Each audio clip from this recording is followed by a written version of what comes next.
रामायण की लंका, ये नाम सुनते ही दिमाग में एक सोने की नगरी की तस्वीर बनती है ना? पर क्या ये सिर्फ एक कहानी है या आज भी इसके सबूत कहीं मौजूद हैं?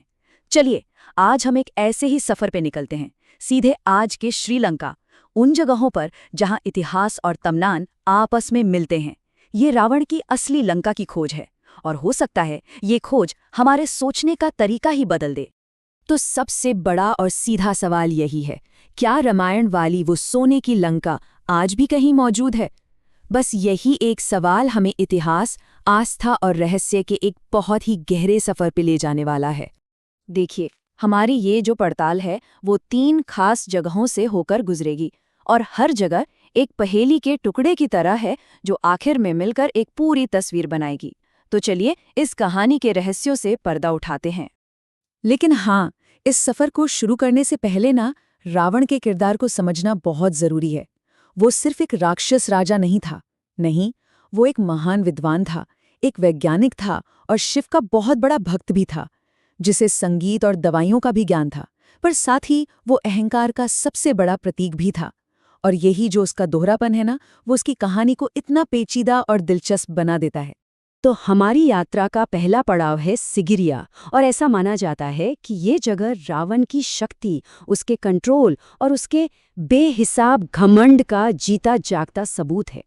सिगिरिया को पहली नज़र में देखते ही ये बात एकदम साफ हो जाती है कि ये सिर्फ एक किला नहीं बल्कि एक अभेद्य दुर्ग है। मतलब इसे बनाया ही गया था ऐसा कि कोई इसे जीत ना सके। इसकी बनावट में जो सोच और जो भव्यता छुपी है वो हैरान कर देती है। सोचिए, इसकी सुरक्षा व्यवस्था कितनी कमाल की थी। चारों तरफ एक चौड़ी खाई, जिसमें कहते हैं मगरमच्छ पाले जाते थे, ताकि कोई दुश्मन अंदर घुसने की सोच भी ना सके।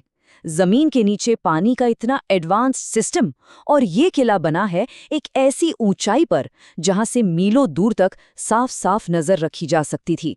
और इसका जो मेन गेट था वो तो डराने के लिए ही बनाया गया था। और यहाँ के जो वाटर गार्डन्स हैं वो तो उस जमाने की इंजीनियरिंग का एक जीता जागता अजूबा है। मतलब सोचिए, बिना किसी मोटर या बिजली के सिर्फ ढलान और पानी के प्रेशर के दम पर फव्वारे चलते थे। ये एक ऐसा सिस्टम है जिसे देखकर आज के बड़े बड़े आर्किटेक्ट्स का भी सिर चकरा जाता है। इस किले की चोटी तक पहुंचना आसान काम नहीं है। इसके लिए लगभग 1200 सीढ़ियां चढ़नी पड़ती हैं।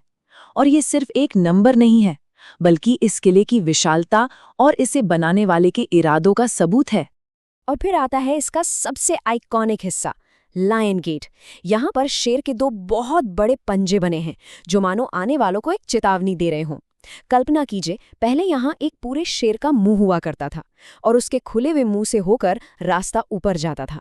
ये सिर्फ एक दरवाजा नहीं, ये राजा की बेहिसाब ताकत का ऐलान था। बस एक पल के लिए सोचिए, उस किले की चोटी पर खड़े होकर कैसा लगता होगा जब पूरी की पूरी दुनिया आपके कदमों के नीचे हो। तो दिमाग में बस एक ही आवाज गूंजती होगी, मेरे से ऊपर कौन है दुनिया में।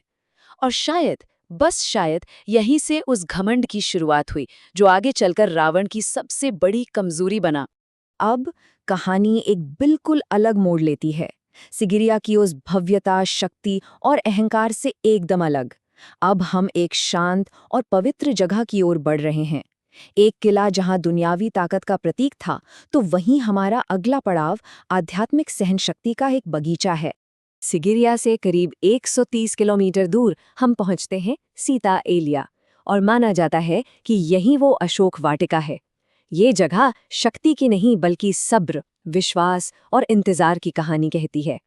रामायण के हिसाब से देखें तो सीता माता के सामने रावण के सोने के महल और हर तरह का ऐशो आराम था, पर उन्होंने वो सब ठुकरा दिया। उन्होंने चुना अशोक के पेड़ों से घिरा हुआ ये एक साधारण सा बगीचा। ये फैसला उनके जबरदस्त विश्वास और आत्मबल को दिखाता है।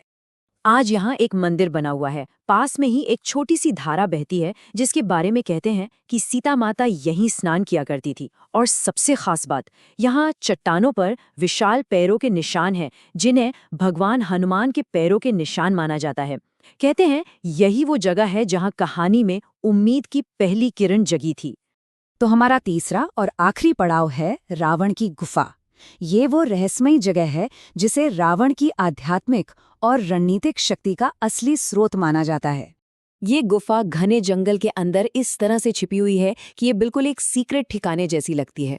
ये सिर्फ एक गुफा नहीं थी, बल्कि ध्यान करने और युद्ध के प्लानिंग बनाने के लिए एक बेहतरीन रणनीतिक जगह थी जो दुनिया की नज़रों से पूरी तरह दूर थी।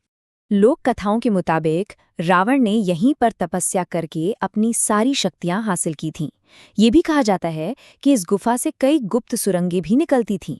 और एक दिलचस्प बात ये भी है कि यहाँ हुई खुदाई में 20,000 साल पुराने इंसानी अवशेष भी मिले हैं, जो इस जगह के सदियों पुराने इतिहास को दिखाते हैं। अंदर का जो माहौल है ना, वो सच में रोंगटे खड़े कर देता है।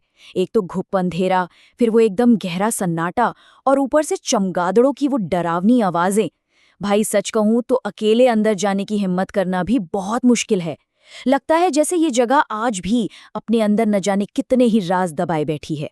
तो इन 3 जगहों की यात्रा करने के बाद अब हम कहानी के अंत में पहुंचते हैं। और ये सिर्फ जगहों की कहानी नहीं है, ये उन विचारों की कहानी है जो हमें एक बहुत बड़े सवाल पर लाकर छोड़ देती है। हमने देखा रावण के पास सब कुछ था, सिगरिया जैसी शक्ति और नियंत्रण, सीता एलिया के रूप में धैर्य की सबसे बड़ी परीक्षा, और उस गुफा जैसी गुप्त रणनीति। उसके पास ज्ञान था, ताकत थी, मतलब सब कुछ था। लेकिन इतनी शक्ति, इतना ज्ञान और इतनी रणनीति के बावजूद उसका अंत हुआ। क्यों? क्योंकि उसकी बस एक कमजोरी इन सब पर भारी पड़ गई, और वो थी घमंड। ये कहानी हमें यही सिखाती है कि दुनिया की सबसे खतरनाक चीज घमंड है, जो सबसे शक्तिशाली इंसान को भी मिट्टी में मिला सकता है।